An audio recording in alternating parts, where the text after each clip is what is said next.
Hare Krishna.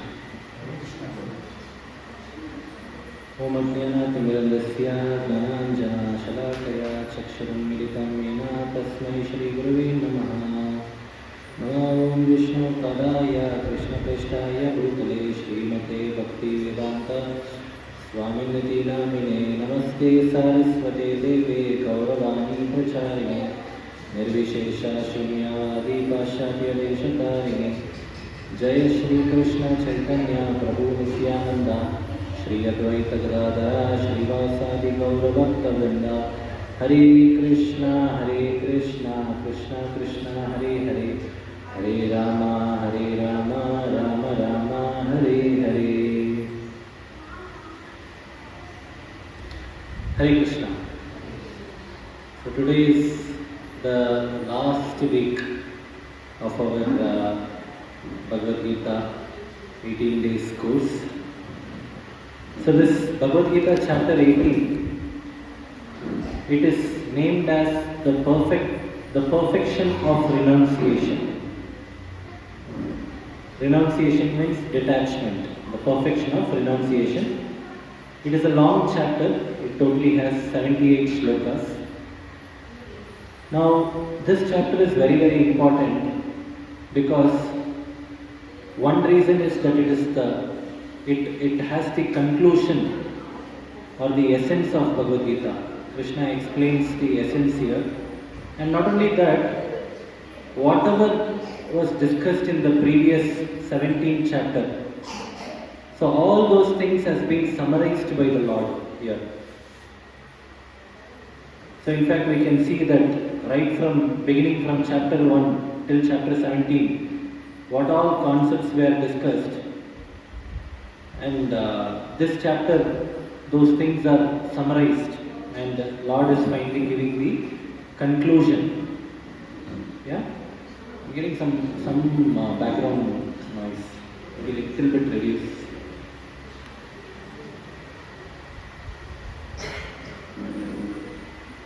Hare Krishna. Yeah. Thanks. Okay, so this chapter can be divided into 6 sections. First section is from shloka 1 to 17, and that section is about karma yoga. Still there is something coming.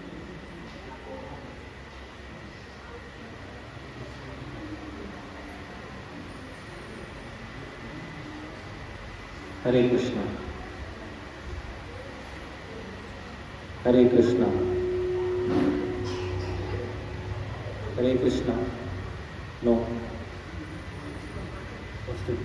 I think Raghavendra Prabhu.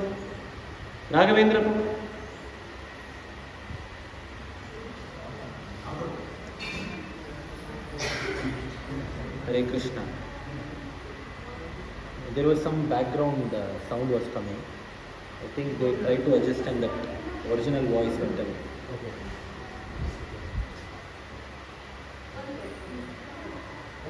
Hare Krishna. Yeah. Okay.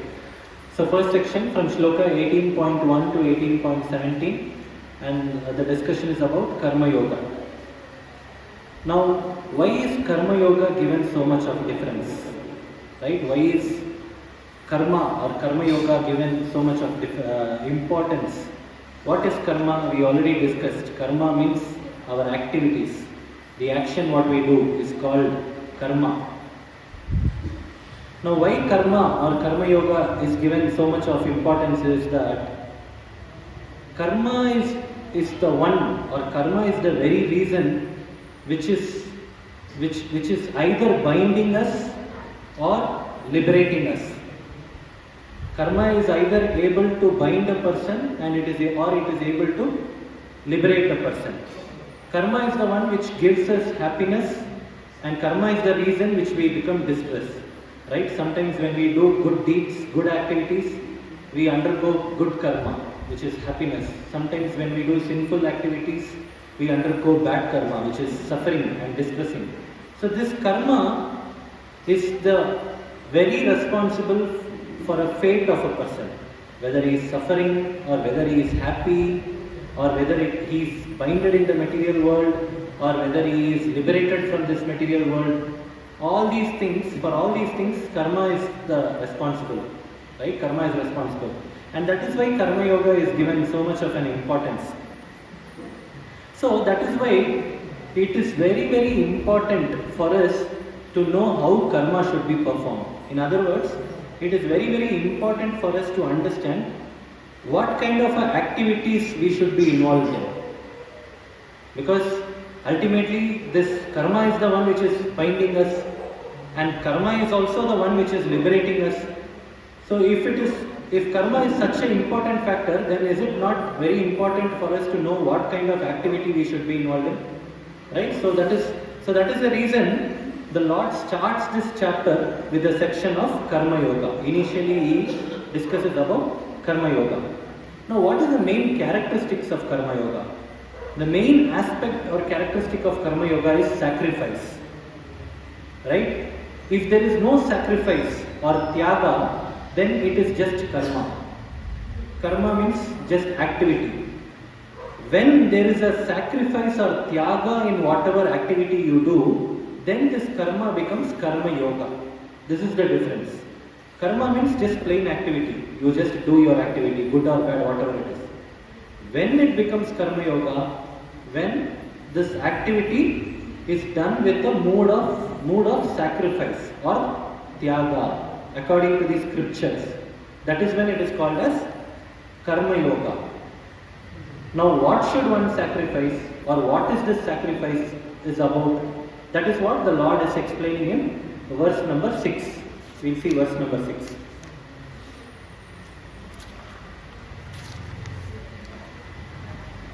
एतान्यपि तु कर्माणि संगं त्यक्त्वा फलानि च कर्तव्यानीति मे पार्था निश्चितं मतं उत्तमम्.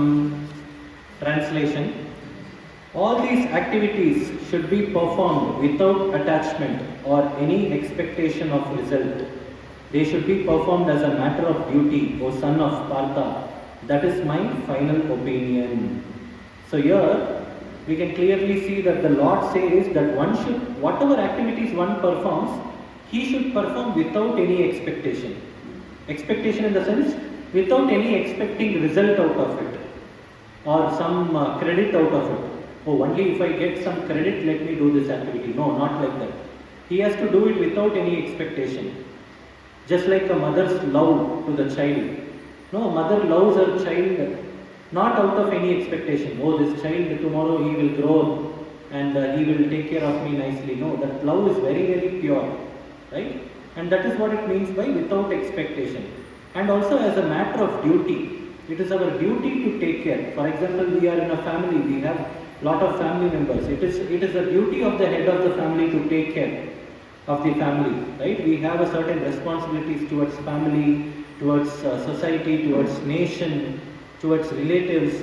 So these are all our duty, and we cannot weigh the duties for some expectations, right? We cannot do that. So this is what the Lord is saying. Without attachment or any expectation of result, and we have to do it as a matter of duty. Only then it will become a proper sacrifice or tyaga. So basically whenever we do any activity, it is said that we should sacrifice three things. That is, we should have three mindsets. We should, or in other words, we should sacrifice three things whenever we do karma. What are they? First one is kartritva buddhi tyaga, which means we should not think that I am the doer of the activities. No, a lot of people think that. No, we take pride in doing things. Oh, it is because of me, I did this.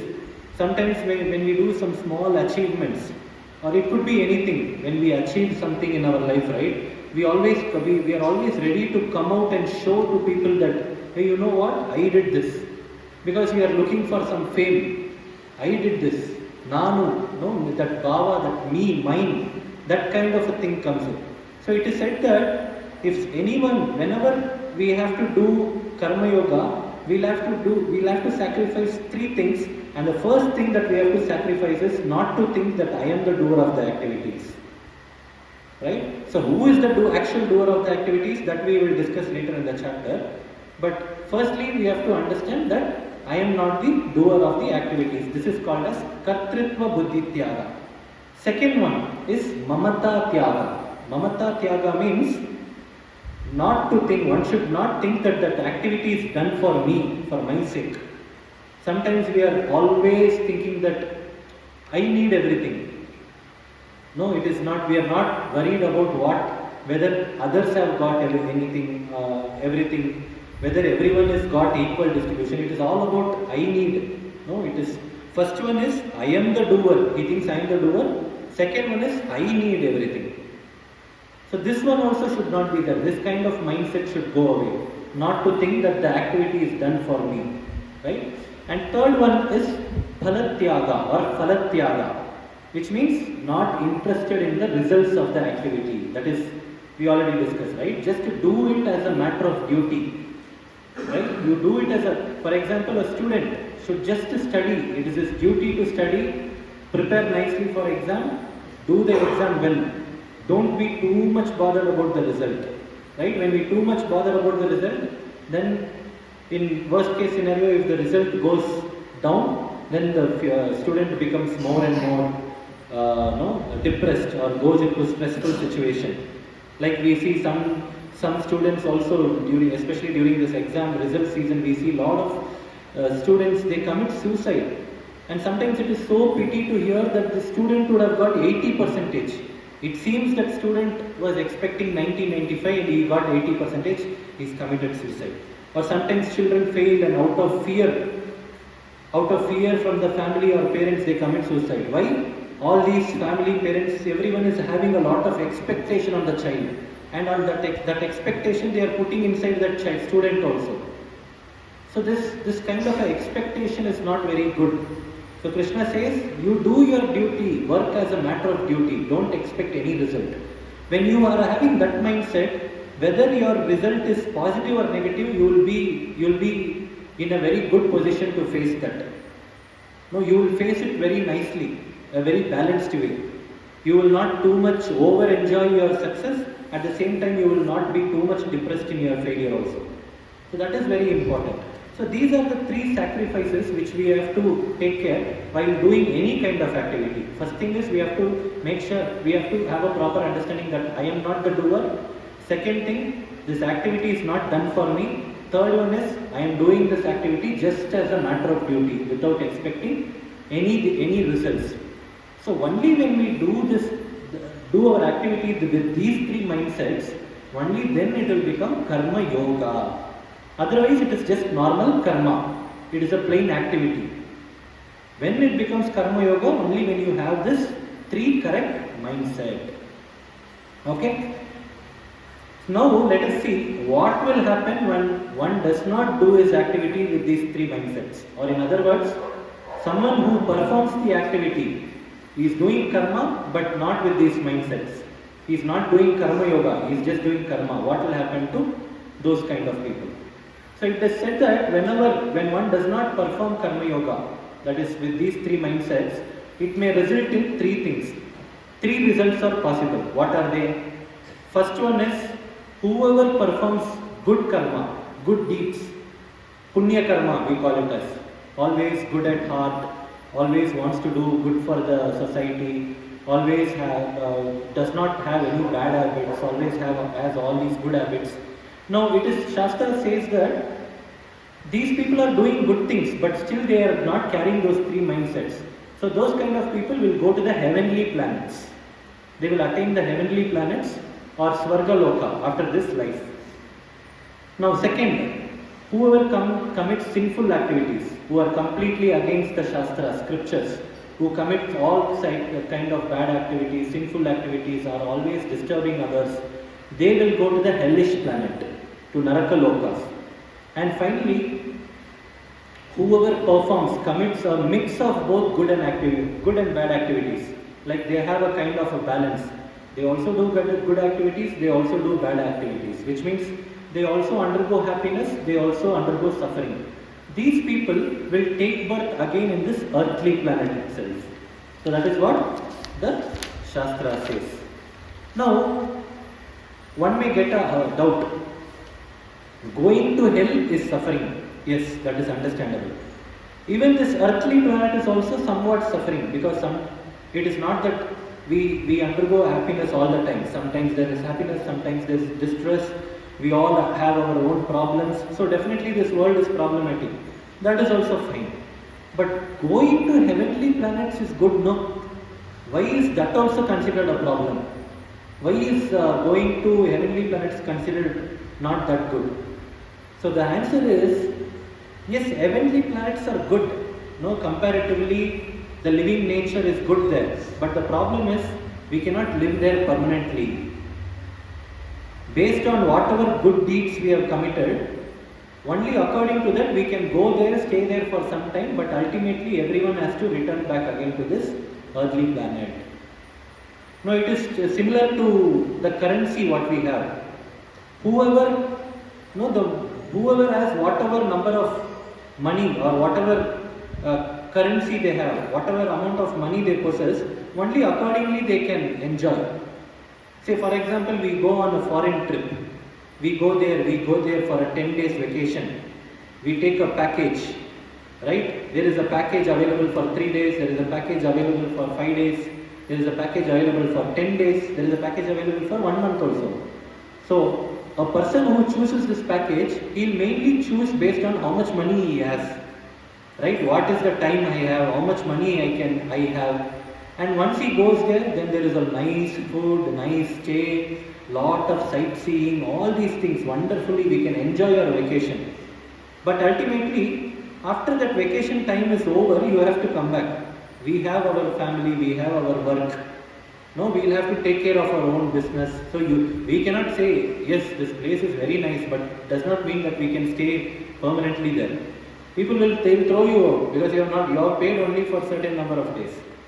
Right? So similarly, even the heavenly planets also, whatever good deeds, punya karmas we have done, according to that we can go there, we can enjoy there for some few days. Once all those punya karmas are given, as you are living there and enjoying there, just like on a vacation your currency will keep on reducing, all your punya karma, good deeds keep on reducing. And the moment it becomes nil, then there is no place in the heavenly planet. They will kick you out from there. So that is why it is said that even though it is heavenly planet, it is still not a right place. It is all the same. It's just some temporary happiness, that's all. So it is all the equal. So that is why for all these reasons only the Shastras are saying, you don't do just normal karma, don't be involved in normal activity. Involve in karma yoga, which means do your activity. See, obviously, anyways we have to do this activity. What Krishna is saying, just include these 3 mindsets. What are those 3 mindsets? I am not the doer, this activity is not done for me, and I don't expect any result out of it. I just do it as a matter of duty. Anyways, everyone has to do some kind of activity. Nobody can sit quiet and say, I'm not involved in any activity. Anyways, you have to do karma. Just include these 3 mindsets, that is enough. That is what Krishna is saying. Okay? Now next. Now we saw kartritva buddhi tyaga. One should think that he is not the doer of the activity. Now why is it important, or why is it important to understand that one is not the doer of the activity? Why one should think like that? Okay, my work I am doing, so obviously I am only the doer of the activity now. What is wrong in that? Why should one think that I am not the doer of the activity? Right? So that is explained in verse number 14. Adhishtanam tata karta karanam cha pratakvidam vividascha pratakcheshta daivam chaivatra panchamam. Translation. The place of action, the body, the performer, the various senses, the many different kinds of endeavor, and ultimately the super soul. These are the 5 factors of action. Okay, so what was the question? Why should we not think that I am the doer of the activity? Or why should we think that I am not the doer of activity? Krishna says, one should not think that one is the doer of the activity, Because you alone are not the doer of the activity. There are actually 5 people or 5 factors or 5 participants who are responsible for any activity to take place. Who are those 5 factors? That is what Krishna says. First point is place of action or body. So now without our body, without this body, can we do any activity? No. Right? With this body, with the help of this body only, we are walking, we are talking, we are eating, we are working. Right? We are doing so much of activities with the help of this body. So this body is important. This is the first factor. Second one, senses. Body is there, fine, but we should have working senses, right? We need eyes to see, we need proper ears to hear, we need tongue, we need hands and legs to walk. So your body should be in a proper condition. You need nicely, correctly working senses. So these senses are the second factor. Third one is called the performer or the doer. Who is the actual performer? Body is there, senses are also there. Now, what is the missing factor? That body should have life. There should be life here, right? So we should have that life here, or in other words, we can also understand this as soul, Atma. So only when the life air or soul is there, only then the body is activated. If the life or the soul is not there, what is that body called? Dead body. And with the dead body, what can a dead body do? It cannot do any activity.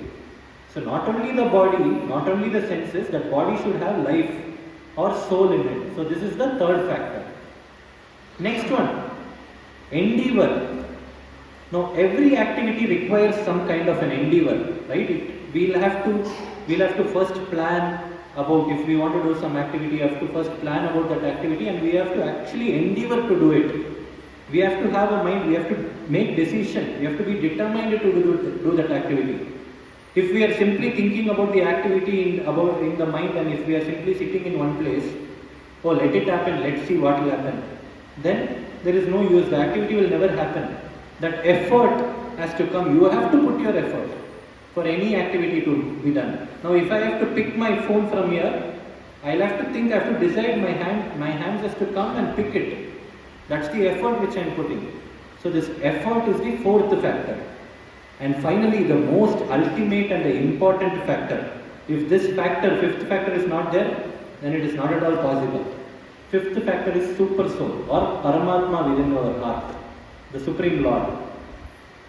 Because all the activities, we might have a body, we might have senses, we might be living, and we might be putting our efforts, but ultimately Krishna should will and sanction. It is His mercy. That is why whatever activity you do, they say that 50% is your efforts. Nan pari devam pari, they say, right, in Tamil. So they say that our efforts are 50%, Lord's mercy is 50%. So ultimately the Lord has to will and sanction your activity. So these are the 5 factors who is contributing to your activity, and that is the reason we should not claim ourselves to be the doer of the activity, right?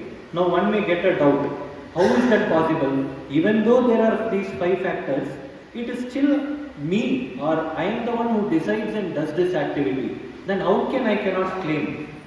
So for that Lord says, no, you might think that you are doing the activity, but actually you are not the owner or you are not the doer of the activity. All your activities are actually carried out by the 3 modes of nature. 3 modes of nature we already discussed, right? Sattva guna, Rajo guna, Tamo guna.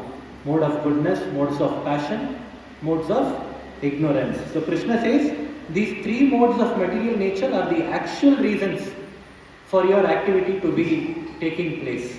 It is and so what does it mean? Whoever claims that logically that I am the doer of the activity, Krishna says that is also wiped out. It is actually the 3 modes of nature.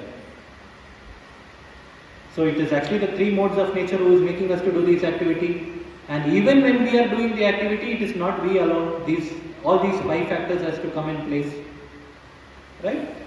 So this is about the first section, about Karma Yoga. Next we will go to the second section from Shloka 18 to 40.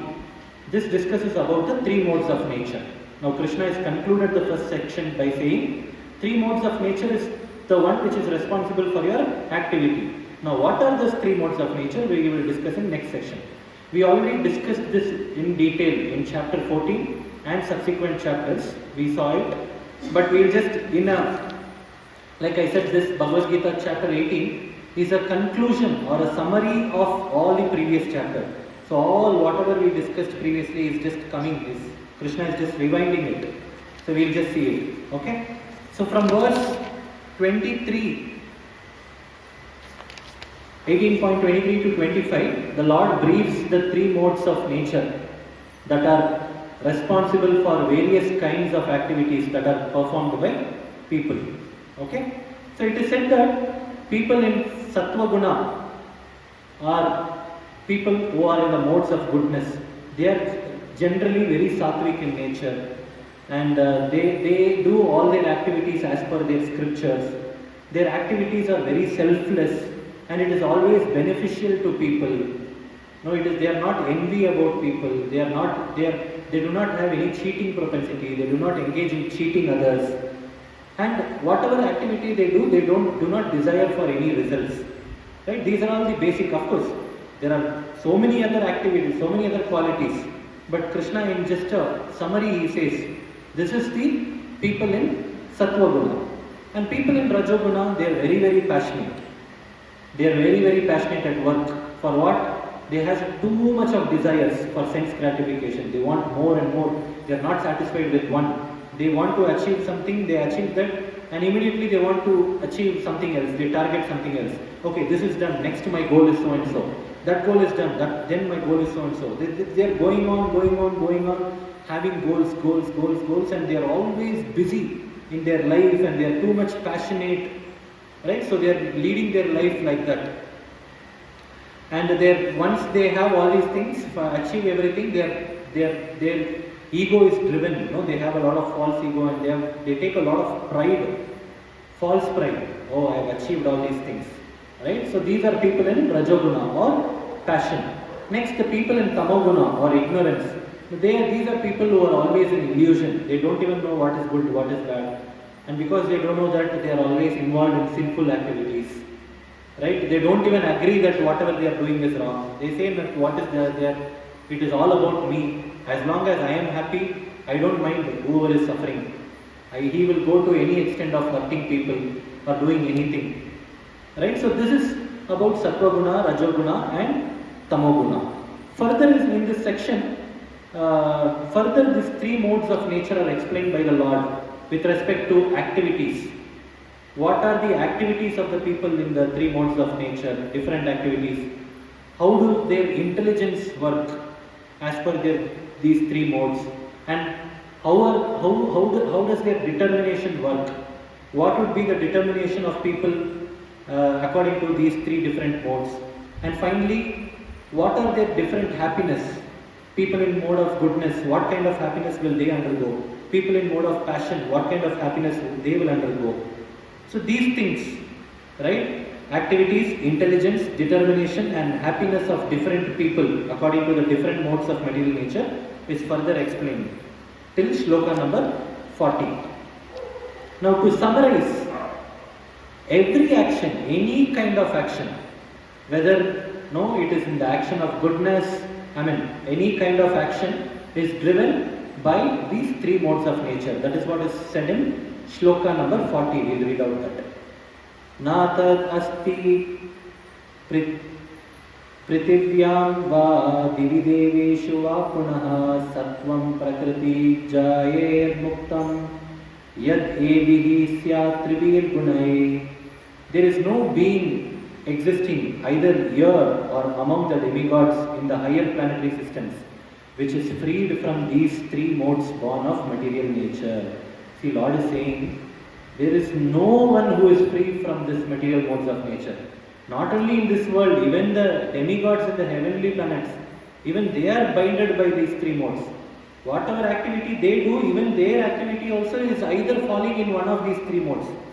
Ultimately, there is no one free from this. That is what the Lord is saying. However, there is definitely a way out, right? And one should therefore aim to come out of these three modes, because these three modes are the ones which is binding us in this material world, and this material world is dukkhalayam ashashvatam, temporary and always full of misery, and our ultimate goal of life is to come out of this material world and reach the supreme planet, right? And therefore one's aim is, it should be a gradual process, right? Firstly, one should come out of the modes of passion and ignorance. Now these are the lower modes, from tamoguna, from rajoguna. We'll have to first try to come out of these three gunas and try to come to the mode of goodness. Sattva guna. We should come to the mode of sattva guna. And sattva guna is not ultimate. Yes, it acts as a platform for us to reach the spiritual realm, but it is not the ultimate. From sattva guna, one should come to the stage of karma yoga. We should be elevated to the stage of karma yoga. By how? By following the three sacrifices which we mentioned earlier, the three mindsets. So when we do our activity as per these three mindsets, then gradually we will come from this lower modes to sattva guna. From sattva guna we will come to the karma yoga stage. And coming out of these three modes of nature is not very easy.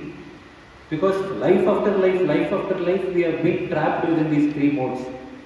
So it is actually a gradual process. It will come only through practice.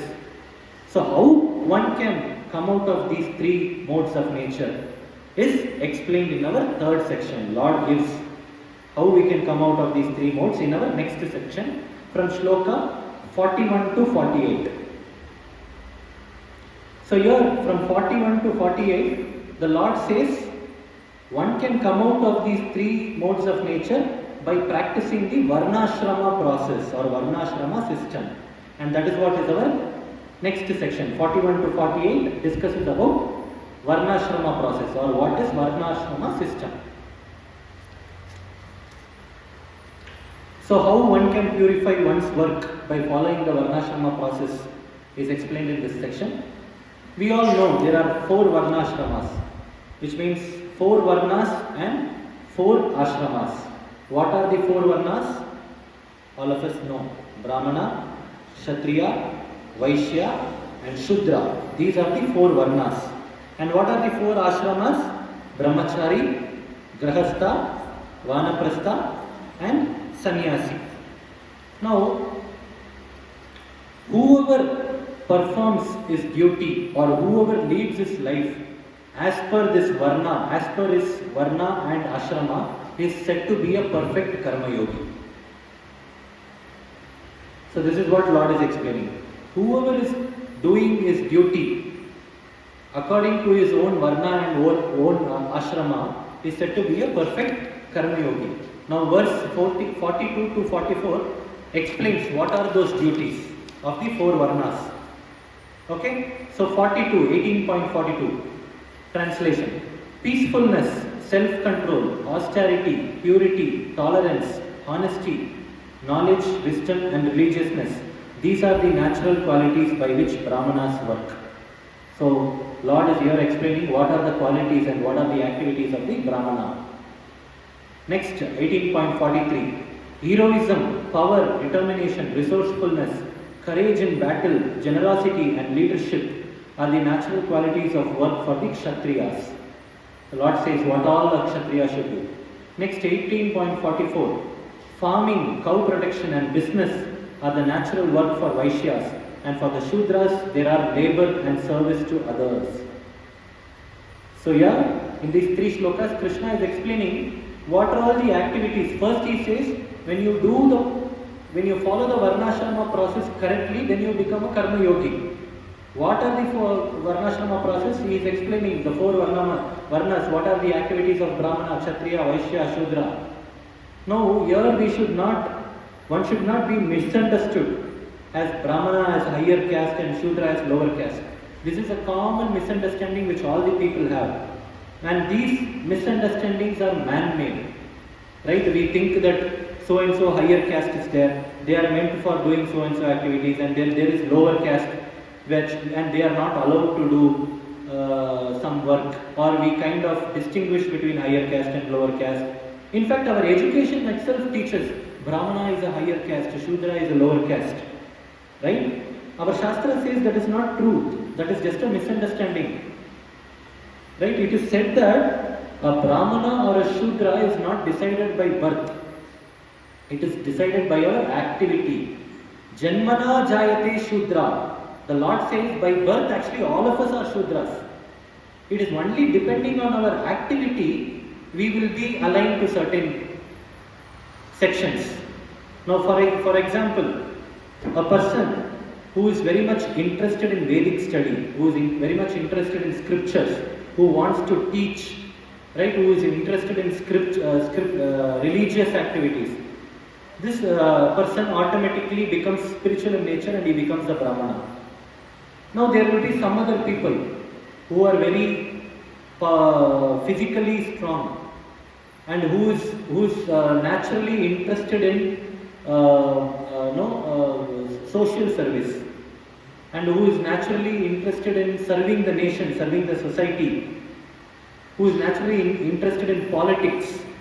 So these kind of people, they will either choose, they become politicians, or they become kings or rulers, they join army, they want to protect the country. Now these kind of people, they are called as Kshatriyas. And there will be some other people, for them, they will be interested in agriculture or some business. They are very good at business. No, they want to become a businessman, they want to lead some business. It can be a small scale business or large business. Their natural tendency and their natural tendency is to run a business. They might be very good managers, managing a lot of people. Now all these people come under the section of Vaishyas. Brahmanas, Kshatriyas, Vaishyas. And finally there are fourth set of people. They are not independent people. They don't want to be bosses. They don't want to be managing a team. They don't want to be a team lead. But they want to be a team member. These are individual contributors. What we say as IC in our things, right? They don't want to become people's manager. But I am good at technical things. I want to do IC. Now, what these people do, they want to be a team member, they want to assist the other members in the team. They just want to assist people, and these are the people who fall under the category of Shudras. So which means they actually assist the other three classes, Brahmanas, Kshatriyas, Vaishyas. Maybe they could be a team member of army, so that way he is serving the Kshatriyas. No, there could be a Brahmana who is teaching Vedic scriptures, and this person could be an assistant to a Brahmana or working, maybe a teacher under him, so that way he is assisting them. Or there could be some businessman and under him somebody is working, so he would fall under the category of Shudra. Now where is upper class and lower class here? In a society we need teachers, in a society we need army, military, politicians. Because today if army is not there, who will safeguard our country? There will be attacks from every side. Okay? And if our trade and if our market and everything should be in good, if our GDP should stand nicely, we need nice business people who involves in a lot of trade. Only then our country also will go good. So they are also equally important. And in hospitals we need doctors and nurses. Say for example, these nurses were not there. In COVID, almost all of us would have gone. They almost sacrificed everything. And as Shudras, we need people with technical knowledge. We need a mechanic. We need a mason who builds house. Imagine that everyone becomes a doctor and engineer. Oh, I am not saying I want all the people to be educated. Everyone becomes then there is an imbalance in society. Who will build house for you? See, tomorrow nobody takes up the work of barber shop. Then all of us will be like this yogis, we'll have to grow our own hair. So each and every profession has its own value. It does not mean that a person who is having a barber shop or a person who is doing a mechanic job, he is lower or a lower caste. Based on his interest, based on his knowledge of work, he is doing a certain work. and depending on that he is called as a Brahmana, Kshatriya, Vaishya or Shudra. So it is not by birth, it is not by janma, it is by karma. It is by your activity. Simple example. There is a doctor and he has a son. Can he say that my father is a doctor, so I am also a doctor? No. If he also wants to become a doctor, he has to study medicine, get enrolled, finish his medical degree, come out passed, then he has to practice medicine. Only then he becomes eligible as a doctor. Oh, my father is a doctor, so I am also a doctor. Today my father is not keeping well. Why don't you all come to me? I will write some medicines and give. Patients will die. Right? So similarly, a Brahmana's son cannot claim, oh, my father is a Brahmana, I am also a Brahmana. No. Similarly, a Kshatriyas cannot say. So all these, this is all man-made, whatever we are hearing now. I am from Brahmana family or I am from so-and-so family. My caste is so high. No. Are you engaged in that kind of activity? Are you really, if you have to be called as a Brahmana, are you really engaging in the work as a Brahmana? Only then you are called a Brahmana. So this is a misconception which we have, and this is what is, it has to go, because ultimately all these people are equal to our society, like we discussed. So to conclude, Varnashrama system means two things. One is we have to be engaged in work according to our own Varna and Ashrama. It does not strictly apply that, oh, I belong to this Varna or this Ashrama only. According to whatever your work of interest, you take up your work. And next one is, not only you do it according to Varna, most importantly, you have to do it as per scriptural injunctions. What scriptures are saying. At any cost, follow the Shastras, don't go against it.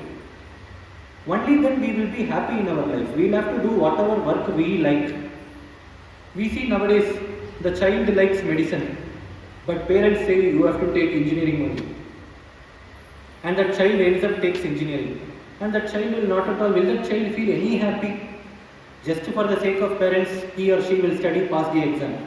But he or she will not give out her complete heart. There won't be one satisfaction. We say this job satisfaction, right? Sometimes we are just going around, trying to figure out what is the right kind of job for me. Am I a really good person, and will I really be happy in technical stuff, or will I be really happy as a business analyst on a business side, or will I be really happy as a people's manager, right? Or will I be really good at business, managing my own business? So these are all the different colors. Ultimately, whatever satisfaction, whatever gives us satisfaction, whatever is my own strength, that is what we want to do. That is what Shastra is saying. Stick to your own Varna and Ashrama and do your activity according to that. Right? So that is what is about this section, Varnashrama Dharma. And it is said that whoever follows this Varnashrama Dharma perfectly, then he will completely be able to come out of this three modes of nature. But most importantly, not only he follows that, he has to follow that according to the scriptures. Right? So this way we can purify our work. Whatever activity, karma we are doing, it becomes purified. It will become karma yoga. And then it will also help us to come to the stage of sattva guna, and from there it helps us to further purify ourselves.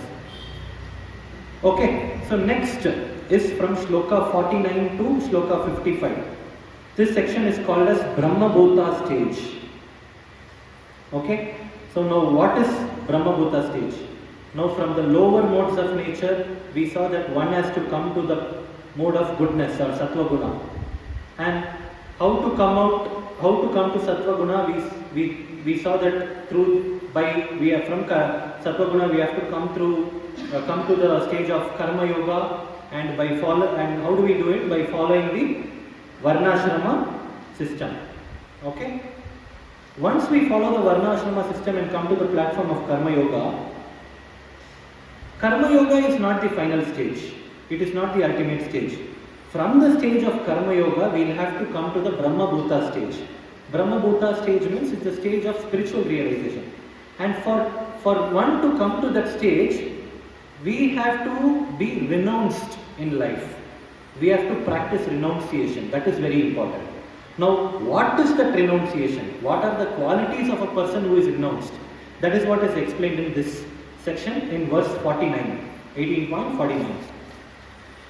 Asakta buddhi sarvatra jitatma vigataspraha naishkarmya siddhim parama sanyasena digacchati. One who is self-controlled and unattached and who disregards all material enjoyments can obtain by practice of renunciation the highest perfection stage of freedom from reaction. Yeah, so the Lord clearly says that who is self-controlled, unattached, disregards all material enjoyments, which means he is not too much attached or bothered about material enjoyments. Material enjoyment will come and go, it is part and parcel of life. He is just not too attached, he is not deeply dived into it, the material enjoyments. So these are the qualities of a person who practices renunciation, he says. And one who does that, the moment one who practices renunciation, one who has all these qualities and becomes renounced, it is said that once he becomes renounced this way, then he will reach Brahmabhuta stage. And this is what is explained in next verse, shloka number 54. Brahmabhuta prasannatma nashochati nakamshati samas sarveshu bhuteshu madbhaktin labate param. Last verse explained about renunciation. This verse about Brahmabhuta stage. What it says, translation: one who is thus transcendentally situated at once realizes the Supreme Brahman and becomes fully joyful. He never laments or desires to have anything. He is equally disposed toward every living entity. In that state, he attains pure devotional service unto me. Yeah, so you see that once he is renounced and reaches the Brahmabhuta stage, then gradually it is said that in that stage, now Lord is saying again, from Karma Yogi you become renounced, and from renounced you become Brahmabhuta stage. Now Brahmabhuta stage is also not ultimate. Here Krishna is saying, in that state he attains pure devotional service unto me. Now from this we can understand that a devotee is much higher stage than the stage of renunciation. A devotee is said to be in a much higher stage than renunciation. So for one to be elevated from the stage of renunciation, he has to become a devotee, and to become a devotee, what he has to do? He has to practice devotional service or bhakti. Any renunciation without bhakti is useless.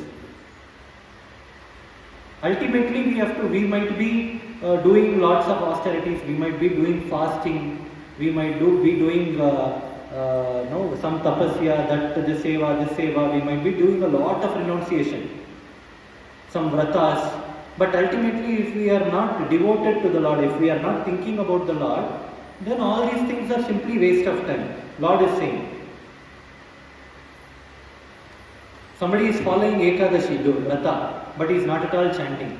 Oh, today Ekadashi, I should not eat grains. Somehow time is not at all going. Let me go and sleep. So nicely morning he will sleep, evening he will get up. One day, full day is gone. Somehow night again I will go to sleep. Tomorrow morning I can break the fast. He is fasting, but is it giving any result for him?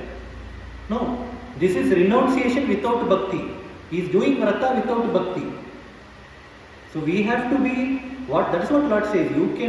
If you can do any vrata, but if you are not doing devotional service, then that renunciation is waste. Because when we say we are not interested in the result, initially we saw that we should not be interested in the results. Then for whom should we do this activity for? I am not the doer of the activity. I am not interested in any results. Then for whom should we do this activity for? There should be someone to whom we have to offer this activity, for whom we have to give this credit, right? Ultimately somebody should benefit out of it. You are not the doer, fine. You don't want any results, fine. But it has to go and reach to someone. Who is that someone? That someone is the Supreme Lord. That activity is not for you, but you do it to please Him, for His sake. Right? So that is what, whenever we do our activity with these three mindsets, it becomes Karma Yoga. Along with these three minds, whenever we do this activity to please the Lord, for His sake, Then it becomes Bhakti Yoga, devotional service. That is why devotional service is topmost. When we started this chapter, we thought Karma Yoga is topmost. Right? That is how we understood. So this is how Krishna is building up this chapter, step by step. That is how he is concluding this chapter. All these things were discussed.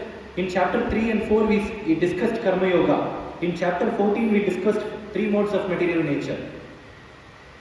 And then further we discussed Bhakti in chapter 9. Now Krishna is all building up nicely one by one. First karma, then you do Karma Yoga. Then you come out of 3 modes of nature by following Varnashrama. Then you become renounced. Then you come to Brahma Bhuta stage. Finally, that is also not ultimate. You come to the stage of devotional service. That is what is explained here. Only the process of devotional service can please the Lord. And that is the highest stage of all. And this is what he explains in next shloka, shloka 55. Bhaktya mam abhijanati yavan yaschashmi tattvataha tato mam tattvato jnatva vishate tad anantaram. Translation: one can understand me as I am, as the Supreme Personality of Godhead, only by devotional service. And when one is in full consciousness of me by such devotion, he can enter into the kingdom of God.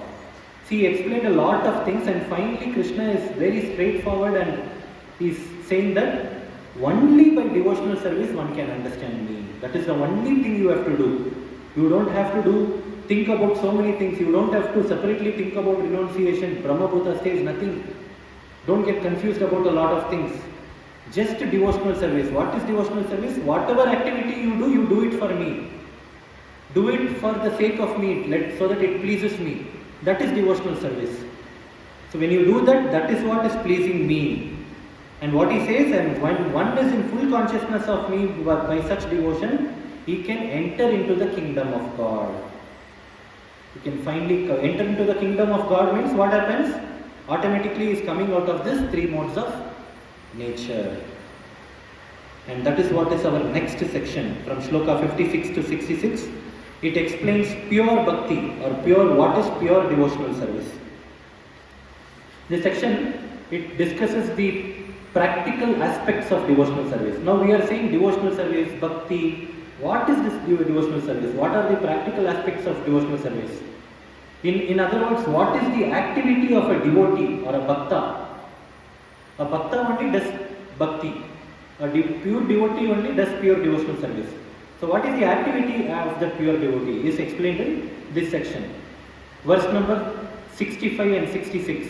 And these 2 verses are said to be the conclusion or the essence of the Gita. If somebody is asking you what are the essences of the Gita, you can always go ahead, even though you don't remember all the 18 chapters, you can just quote these 2 verses. We'll see what it is said here. 18.65. Manmana bhava madbhakto madhyaji mam namaskuru mam evasyasi satyam te pratijane priyosi me. Translation: always think of me, become my devotee, worship me and offer your homage unto me.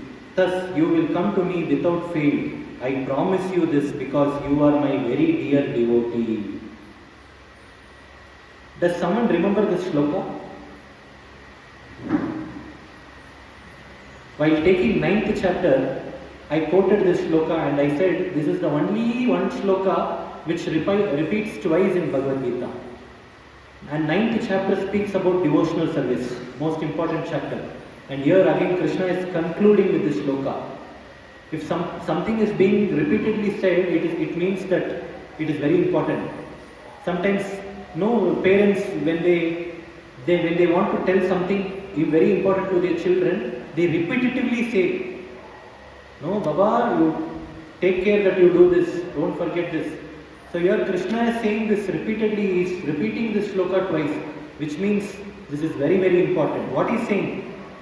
What is the activity of the devotee? A devotee is always thinking of me, always think of me. These are the activities of the devotee, to be always engaged in thinking of the Lord. And if one has to always be engaged in thinking about the Lord, how is it possible?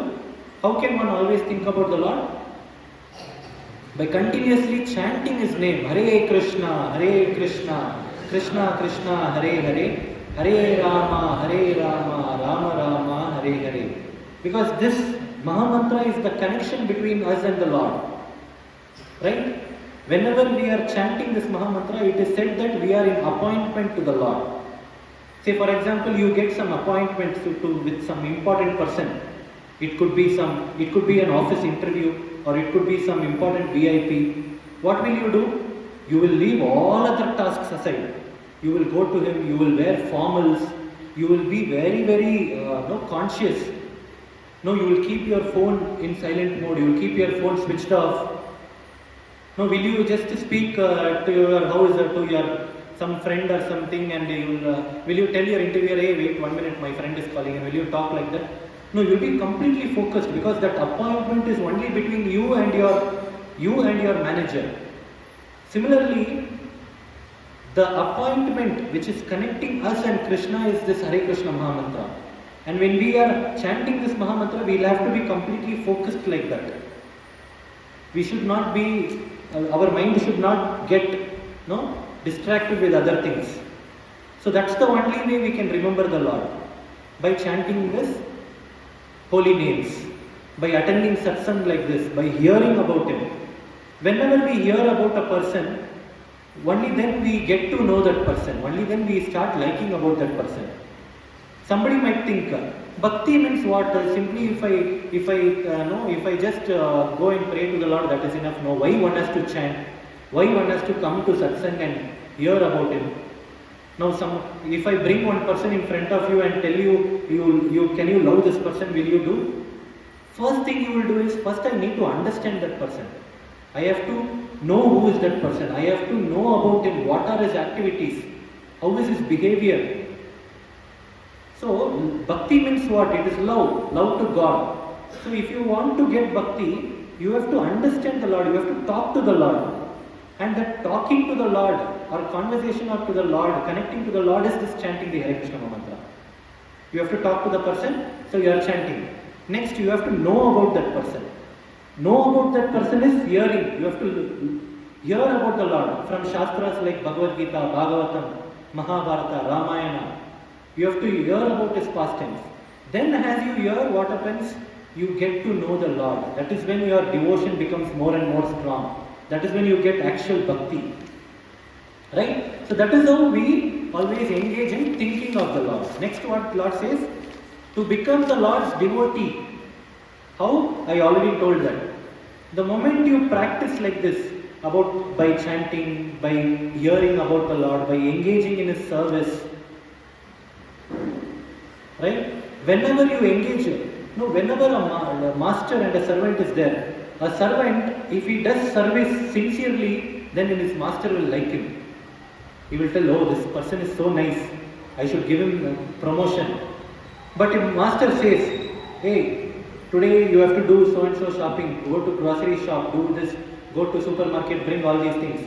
But say the servant goes, he does something, but few things he forgets. Will the master be happy? Oh, what this servant, he is not paying attention. I gave him the list very correctly, but one day he is doing, one day he is not doing. One day he will come to work, one day he will not come to work. When you say 10 groceries in 10, only 8 he brings, other 2 he is missing. The master obviously he will not think, okay, why should I give a salary hike to this person? Similarly, even in our Krishna Bhakti, one day we are chanting, one day we are not chanting. As we like, one day we are coming to satsang, one day we are not coming. We are having all other priorities. When we are doing like this, we are like that servant who is not very submissive or obedient to that master. Anyways, we have understood that we are all part and parcel of the Lord. Part and parcel of the Lord means we are all meant to serve Him. We are all His sevaks. He is our master. So as our only goal should be how we can completely satisfy that our master. Oh, what will happen if I don't do it perfectly? My master will not be pleased. So that should be the mindset we have to carry. When we do this way perfectly, then automatically that love towards that master will come. And the master also will love us. He will be ready to give anything for his servant. This is called as bhakti. How one can become a devotee? One can become a devotee by practicing this. Next, once he becomes a devotee, then it is practical aspects like worshipping the Lord, offering the prayers, obeisances, paying obeisances. And the beauty of a devotee is, a devotee does not simply keep doing all these things. He also does his prescribed duty. He goes to office, he takes care of family, he takes care of children, he is a very good person to the society, he is a great citizen, he does all the things correctly. It is not that simply he is going, putting some saffron, sitting in one place and doing bhakti, I won't do any other activity. No.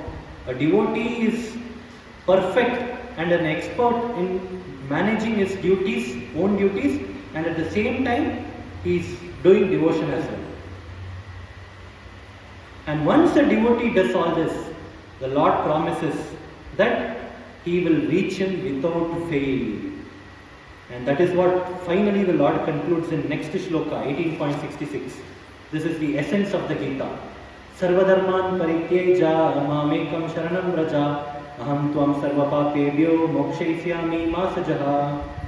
Abandon all varieties of religion and just surrender unto me. I shall deliver you from all sinful reactions. Do not fear. We would have heard this shloka in some movies, right? But in that movie they did not tell the meaning at all. Simply they were telling the shloka name, that's all. But there is so much of inner meaning in the shloka. See, Krishna is now given all the lessons to Arjuna. Finally he is saying, abandon all varieties of religion. Which means don't worry about unnecessary doing that thing, this thing. I mean, in this Shastras, this Vedas is so huge. It is recommending you so many different kinds of religion. You don't even have time for that. Our life is very short, so we should do something which is very easy and which is something which we can hold and digest. So keep it simple. Don't abandon all varieties of different religion which are unnecessary. And just surrender unto me. That is enough. Surrendering unto me means whatever I am saying, you follow that. That is more than enough. And in other words, do devotional service. And what is the benefit? He is saying, I shall deliver you from all sinful reactions. Do not fear. Look at this. Do not fear. Such a strong word. And Lord is the only person who has right to say this word. Do not fear. See, so many people, they come and say that, hey, it's okay, do not fear, I am there. Do not fear, I am there. Yes, for that moment it is nice. But this person who is saying himself is not permanent in this world. Correct, right? None of us are permanent. He is saying do not fear, but one day he is also going to undergo some misery. Then we have to go and tell him, do not fear. Right? So, yes, it is good to say do not fear. But who has the complete right to use that word? It is only the Lord. And see, look at the guarantee he is saying. Don't worry, I shall deliver you from all sinful reactions. What more he says? Further he goes on to say that even if you are involved in sinful activities, need not worry. Still you give some time for me. Still you do some bhakti. I will forget all the sinful activities what you are doing. I will consider only what the good things you are doing. Now he says there are two kind of people. Some people will be doing only good activities. Completely charity, that one, this one, good name in society, no cheating, nothing. He is a very good person, he is in the good books of everyone. But he is not doing any bhakti. This is one side of a person. On the other side, there is a person who involves in all sinful activities. But still he is having some time to do Krishna bhakti. He is chanting Hare Krishna mantra. Krishna says, still, this person who is doing sinful activities and doing bhakti, no, I will prefer that person only. Because even though he is doing sinful activities, his sinful propensities is a matter of time. At least some way he is believing in me, he is remembering me. But the other person is not mad. Although he is doing good activities, he is on his own. He is not believing in me. Right? So that is why it is very, very important. No, sometimes we trust a lot of new people. Sometimes we would have seen that person only 1 month back, 1 week back, or maybe 1 day back only. but we will be ready to trust that person left and right. But we are not ready to trust the Supreme Lord. What more guarantee he can give? He says so beautifully he is saying. And he is saying, you are my dear devotee. So see, look at the words he is using. He is not just saying this for Arjuna. This Bhagavad-gita outwardly we might feel it's a conversation between Krishna and Arjuna. But Krishna is actually speaking to all the conditioned souls through the medium of Arjuna. Arjuna is just a medium. Right? So it's like that. The law books, the government has some law books. A law book only one person is writing, but the law is for everyone to follow. It's not that only whoever has written that law let him follow it. Nobody has come and told us directly. It's not like that. It's for everyone. Right? So that is how we should. So this is what he says. He says a guarantee, and he is concluding this. And finally, Shloka 67 to 78. This is the last section. It speaks about Gita Mahatmyam, the glories of Gita. And Shloka number 68, I read out. Ya idam paramam guhyam madbhakteshvadidasyati bhaktim mahi param kritva mamevasyati asamshayaha. For one who explains this supreme secret to the devotees, pure devotional service is guaranteed, and at the end he will come back to me. Next shloka. Nacha tasman manusheshu kaschin me priyakrittamaha bhavita nacha me tasmat anyah priyataro bhuvi. There is no servant in this world more dear to me than he, nor will there ever be one more dear. So here what Krishna is saying, for one who explains this supreme secret to the devotees, pure devotional service is guaranteed, and at the end he will come back to me. So Krishna here is saying, not only that one should practice, not only that you come to class, you listen, you practice, you have to also share this to others. You also should give this knowledge to others. And he is saying, one who is practicing is dear to me, but who is more dear to me? Apart from practicing, who is also teaching this knowledge to others, who is bringing. That is why whenever we talk to people, right, we'll have to call them. See, we are attending this Bhagavadgita classes. There are so many nice things which we are hearing, right? And why don't you also come? In fact, that is how many people have come here, right? Somebody has told you that there is some class going on here. And we'll have to gift, that is the greatest gift we can give. Sometimes we buy gift that is really not worthy at all. Sometimes whenever we go to some functions or something, we give some gifts that are, it doesn't even stay for 2 hours. That too, nowadays it has become a very fashion. Some people, very fashion. They just take one bouquet and give it. That flowers will just go away in 1 hour or 2 hours. The greatest gift we can give them, Bhagavad-gita. Right? Whenever we are walking into a function, carry a Bhagavad-gita. I mean, they might not understand, but from the Lord's side, you are giving the greatest gift to that person. Gift him a Bhagavad-gita, gift him some Shastras, or do something that is spiritually. And not only that you gift them or to go while going to the functions.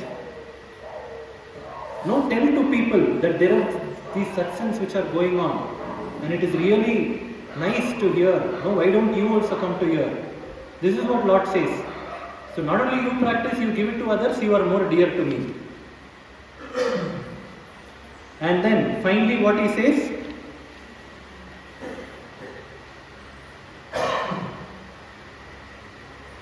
He says, there is no servant in this world more dear to me than he, nor will there ever be one more dear. So Krishna says, there is no one else more than dear than that person.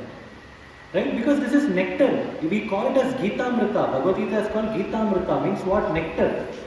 Nectar is generally not available in this material world.